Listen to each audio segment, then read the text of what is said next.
dia, para honra e glória do nosso Jesus Cristo, como é que vocês estão? Gente, para honra e glória do nosso Jesus Cristo, hoje estamos quase terminando o capítulo 11 do livro de João. Hoje vai ser bem rápido, porque de fato é do versículo, vou até botar aqui, para quem vier depois já ver, é do versículo 38 até o versículo 44, então vão ser só 6 versículos. E basicamente é uma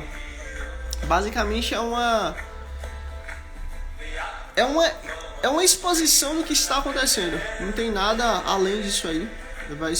Não tem outras referências externas. E assim, querendo ou não, a gente vai só completar a história do que está acontecendo, de todo o contexto. Porque qual o contexto? Deixa eu até abaixar essa música aqui. O contexto é o seguinte: quando Jesus ele estava ali na Judéia, no templo, o pessoal queria apedrejar ele, porque ele diz assim: eu sou, eu e o Pai somos um, eu sou. Só que o problema está aí, porque para os judeus ele não podia ter falado que ele é, eu sou. Por quê? Porque quando ele fala eu sou, ele diz que ele é Deus, no caso. Mas como o próprio Jesus deixa claro e mostra isso lá, não está escrito, pois, na lei de vocês que vós sois deuses. Então, se está escrito que vós sois deuses, por que eu não posso dizer que eu, que sou o próprio Filho de Deus, eu não posso dizer que eu sou Deus? Ou seja, Jesus estava deixando claro que a lógica que vocês têm para poder me acusar é uma lógica inválida, é uma lógica que não existe, é uma lógica que só vocês estão me julgando baseado na emoção de vocês e não de fato em quem eu sou. E aí, justamente nesse contexto, queriam apedrejar Jesus, queriam matar Jesus, coisa complicada. E aí ele entrou no barquinho, foi pro outro lado, do outro lado ali de onde ele estava. Chegou lá, ele teve a notícia de que Lázaro, ele estava muito doente, tipo, muito mal, muito doente e tal. E aí Jesus, beleza, tranquilo. Esperou Lázaro morrer. Quando Lázaro morreu, ele foi lá e falou: pronto, agora chegou a hora da gente ir lá. Um dia depois, aí sim Jesus foi com os seus discípulos lá onde estava Lázaro. Aí chegou lá, Marta falou, foi a live anterior. Marta falou: poxa, se o Senhor estivesse aqui, o Senhor não iria ter deixado ele morrer. E aí Maria fala a mesma coisa: nossa, Jesus, o Senhor é amigo dele, tipo, cara, gente boa demais, a gente sabe que o Senhor é o Messias.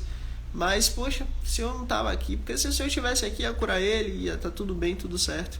E aí Jesus simplesmente olha para eles e: pode ficar em paz, o Senhor tem um plano muito além, muito superior.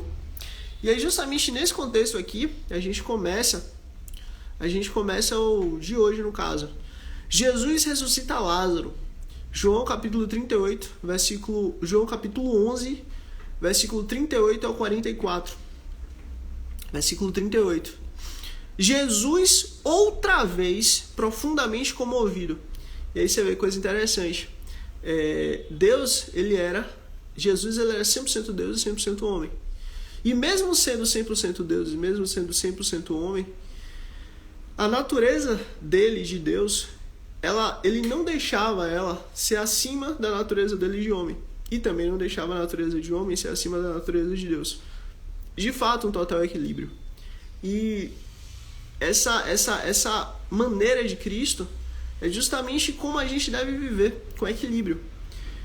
Para o judeu, para o ortodoxo, para aquele que está ali totalmente firmado na ortodoxia de Moisés, nos 63 mandamentos e em todo o entendimento, enfim, em todo entendimento que tem raízes que foram criadas ao longo do tempo, para ele, por exemplo, entrar em casa e não lavar a mão, aquilo é um pecado grave, um pecado que vai contra o Senhor e que inclusive ele pode até perder a salvação.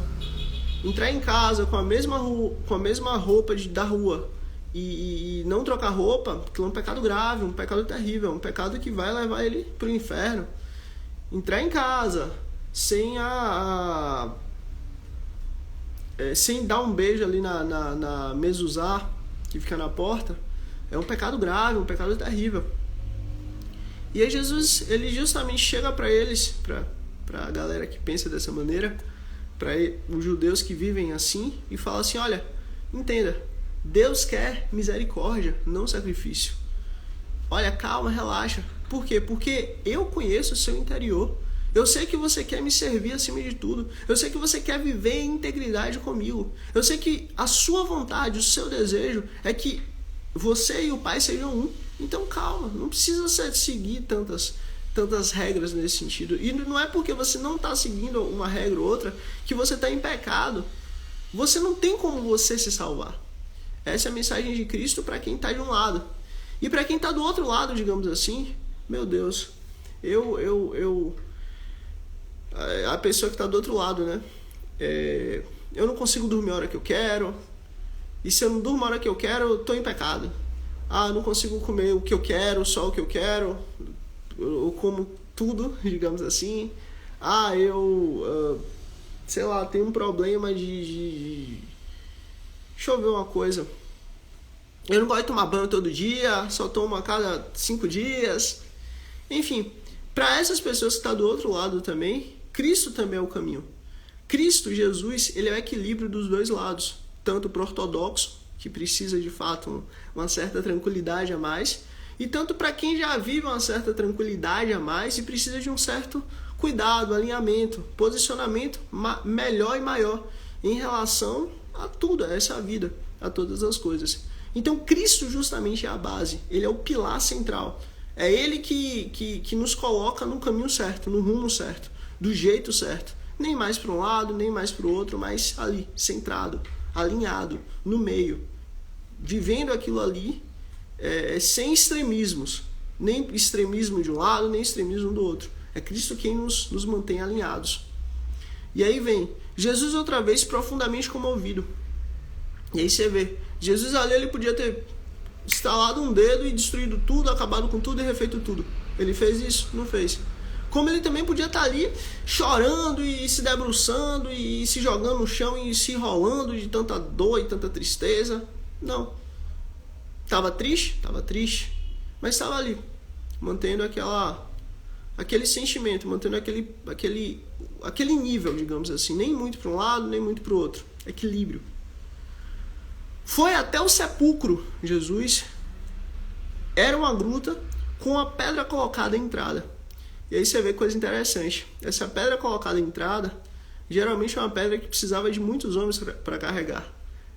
Todo o sepulcro, né, judaico, pelo menos da época, ele tinha essa característica de eles colocarem uma pedra na gruta, colocarem uma pedra na entrada da gruta, para que justamente não fosse violado ali aquele túmulo.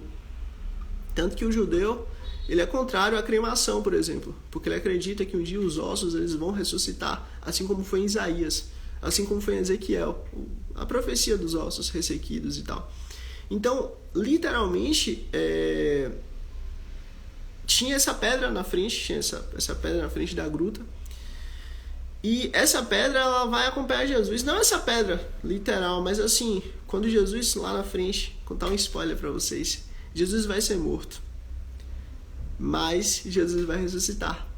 E aí justamente vai ter uma pedra muito grande na frente do túmulo de Jesus, que é necessário 40 homens para carregar. Coisa bizarramente grande e pesada e difícil. E eles fizeram isso justamente com esse propósito. E claro, né, se a pessoa tinha uma condição melhor, eles colocavam ferramentas melhores para poder cuidar daquele túmulo.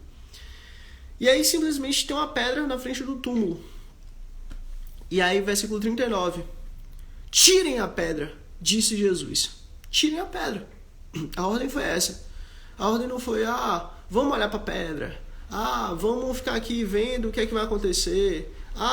Não, tirem a pedra.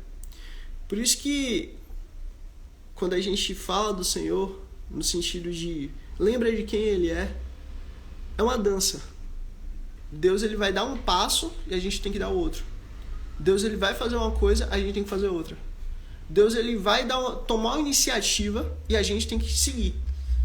A gente não pode ficar olhando para trás, a gente não pode ficar preso no que não é, mas a partir do momento que o Senhor nos coloca, que o Senhor nos faz, que o Senhor nos forja, a gente precisa continuar. Sempre há um passo que Ele vai dar e a gente dá outro. Ele dá um passo e a gente dá outro. Ele dança para um lado, a gente continua com ele. Ele vai para um lado, a gente vai, ele volta, a gente volta. É sempre assim. E a ordem sempre o Senhor tem para nós. Enfim, a ordem aqui foi: tirem a pedra, disse Jesus. Na parte B aqui do versículo 39 diz assim, ó: disse Marta, irmã do morto, ou seja, Marta, irmã de Lázaro: Senhor, ele já cheira mal, pois já fazem 4 dias que ele morreu. Aí você vê aquela questão, como a gente estava na outra live, né, para o regular do nosso Jesus Cristo. Marta, ela estava ali como uma excelente pessoa. Ela estava falando o que ela estava vendo, falando o que ela estava sentindo, falando que ela acreditava como natureza humana dela. A gente fala muito de Tomé, que Tomé ele precisou ver para poder crer e tudo mais. Mas assim, essa natureza de Tomé, de precisar ver para poder crer, não é muito diferente da nossa, não.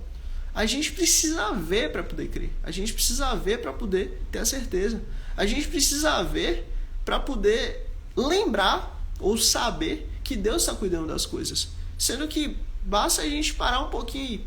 Peraí, hoje o Senhor me deu vida, hoje o Senhor me deu ar, hoje o Senhor me deu oportunidade de abrir os olhos, de levantar da cama, de falar, de ouvir, de beber água, de comer.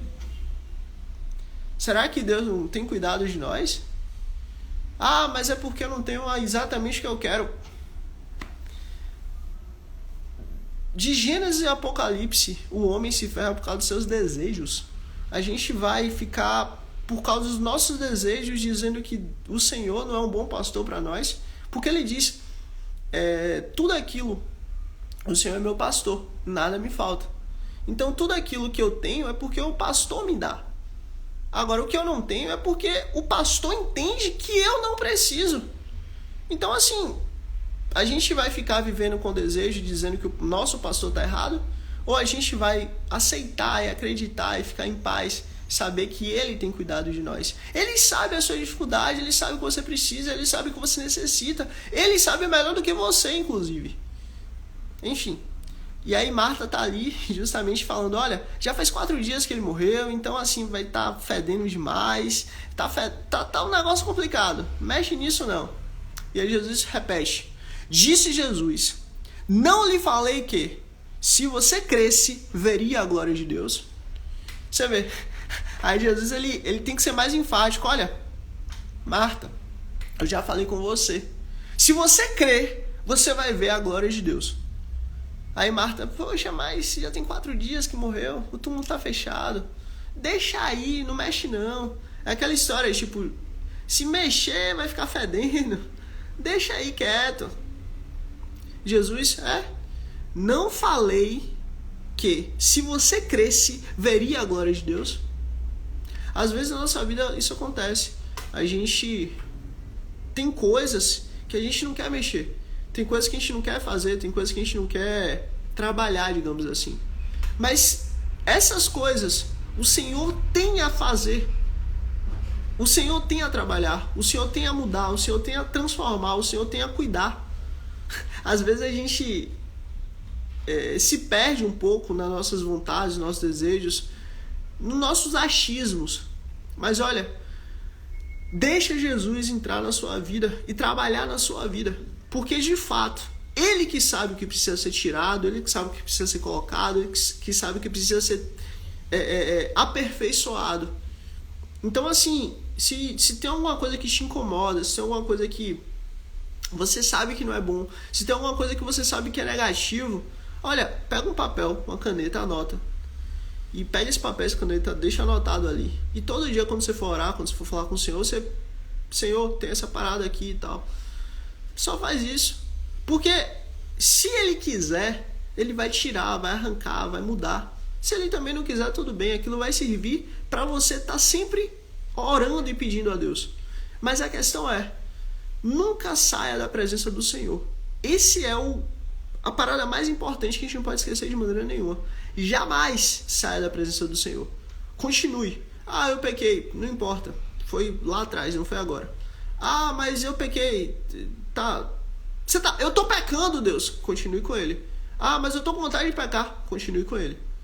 Porque o pecado nos afasta de Deus. Não é Deus que se afasta de nós por causa do nosso pecado, mas é o pecado que nos afasta de Deus. Ou seja, a ideia é o contrário. Quanto mais a gente está com o Senhor, mais a gente se expõe para Ele. Quanto mais a gente está com Ele, mais a gente mostra a nossa sujeira para Ele. Não é que eu estou dizendo para a gente pecar mais. Não, é o contrário. Eu estou dizendo, quanto mais a gente está com Ele, mais a gente mostra, Senhor, tem isso na minha vida que eu não gosto, tem isso aqui que eu sei que é ruim, tem isso aqui que eu sei que não presta. E vai falando, vai falando, vai falando. Por quê? Porque Ele sabe o que precisa ser limpo. Ele sabe, Ele conhece nossa impureza. Você acha que Jesus não sabia que já tinha 4 dias que Lázaro tinha morrido e lá estava fedendo? Claro que sabia. Mas Ele queria mostrar a glória de Deus. E aí que está a parte que é necessária a nós. Todas as vezes que a gente tiver qualquer problema, qualquer coisa, é só a gente entregando a Deus, mostrando a Deus, falando com Deus. Porque é isso que vai mudar quem somos. E vamos continuar, e é exatamente o que Deus quer. Versículo 41. Então, só então, de Jesus deixar claro, não lhe falei que se você cresce, veria a glória de Deus. Versículo 41. Então, tiraram a pedra. Jesus olhou para cima e disse, Pai, eu te agradeço porque me ouviste. E aí você vê, Jesus, antes de tudo acontecer, ele já estava agradecendo a Deus. Muitas vezes a gente pede tanto a Deus, mas a gente esquece de agradecer. Gente, é sério, Deus sabe tudo que a gente precisa. Mas se a gente agradece por algo, é como se espiritualmente, digamos assim, a gente já tivesse ganho aquele algo. Por quê? Porque o Senhor é bom e cuida de nós. De duas uma. Ou aquele agradecimento de fato vai se tornar um agradecimento material, digamos assim, aquele agradecimento vai mudar. A nossa oração tem que ser essa, pedir a Deus, claro, para perdoar nossos pecados, para mandar mais gente para poder pregar o Evangelho, trazer para o reino do Senhor mais pessoas e agradecer. Enfim, Pai, graças eu te dou porque me ouviste. Olha que coisa linda. Versículo 42. Eu sei que sempre me ouves. Olha que coisa linda. Eu sei que sempre me ouves. Às vezes a gente pergunta assim, poxa, será que o Senhor está me ouvindo? Vou até abrir meu coração aqui para você. Quando eu era menor, assim, uma vez eu estava passando assim por algumas coisas na minha vida e tal. E aí eu pensei assim, poxa, eu queria que Deus tivesse um WhatsApp para eu poder mandar um WhatsApp para Ele. E aí pelo menos tem aquele Vzinho assim, pra Deus, tipo, saber que Deus viu a mensagem que eu mandei. Até que Ele não respondesse, mas pelo menos tivesse visto. E aí eu pensei nisso e tal. Mas eu digo uma coisa pra vocês. O WhatsApp tem um problema. Pode faltar internet, pode faltar bateria, pode ter algum problema aí, enfim. Mas a nossa oração, a nossa conversa com Ele, o nosso relacionamento com Ele não falha. Seja dentro da barriga de uma baleia por 3 dias e 3 noites, seja em cima do local mais alto da terra, não importa. Qualquer lugar, Deus nos ouve. Qualquer lugar, independente do lugar que seja. Você pode estar no meio do inferno. Chame Jesus, Ele vai te ouvir, porque Ele sempre te ouve. Eu sei que sempre me ouves, Jesus fala, mas disse isso por causa do povo que está aqui. Para quê? Crescem que tu me enviaste. Você vê, Jesus não precisava falar isso, porque Jesus vivia isso. Jesus, a vida dele era essa. Mas ele falou isso para que as pessoas que estavam ali pudessem ver e ouvir e entender que o Pai é um, que o Pai ouve, que o Pai é presente. E entender que Deus estava ali fazendo coisas extraordinárias. Versículo 43, e penúltimo versículo. Depois de dizer isso, Jesus bradou em alta voz: Lázaro, venha para fora. E aí você vê. Quando até então as pessoas estavam olhando para Jesus e vendo ali um homem que tinha fé, um homem que tinha curado cego, um homem que tinha curado mudo, um homem que tinha curado pessoas deficientes, um homem que tinha feito coisas até então que nunca aconteceu durante a história da humanidade. Até ali Jesus realmente era alguém fantástico, incrível. Mas até então ele não tinha ressuscitado ninguém. Até então as pessoas ainda criam nele, claro, baseado no que estavam vendo e ouvindo e sentindo do Pai, mas sem uma confirmação tão grande quanto dar a vida para um homem. E aí Jesus fala: Lázaro, venha para fora. Versículo 44. O morto saiu. Isso que é o absurdo. Porque assim, as pessoas podem falar o que for, inclusive na sua vida. Ah, você é isso, você é aquilo, você não sei o quê. Mas ninguém pode negar o propósito, o plano, a vontade que Deus tem para você. E o que vai ser feito na sua vida. Não é à toa que você está aqui nesse momento. Não. Deus quis que você estivesse aqui. Então assim, Deus tem uma visão, um entendimento, um plano muito além do que você consegue imaginar. E assim, o melhor do seu plano é aqui, ó. O plano de Deus é... Entendeu? Então assim, o morto saiu. Ei, galera, ó, todo mundo para assim. Eu imagino aquele momento, todo mundo parou e olhou e ficou olhando e tomou aquele choque. Porque assim, até então, a gente sabia que Jesus fazia coisas extraordinárias, a gente sabia que Jesus, né, tinha todo um...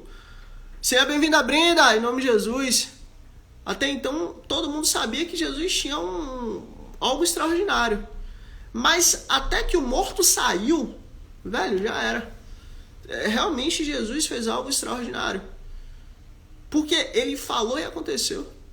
Ele falou e aquilo que todo mundo tinha visto, ouvido, tinha certeza que aconteceu, que é Lázaro morreu, mudou. Lázaro ressuscitou. E o morto saiu, com as mãos e os pés envolvidos em faixa de linho e o rosto envolto num pano. Ou seja, ele estava morto mesmo, literalmente morto, oficialmente morto. E o cara ressuscitou. Enfim, essa é a história que mudou a humanidade.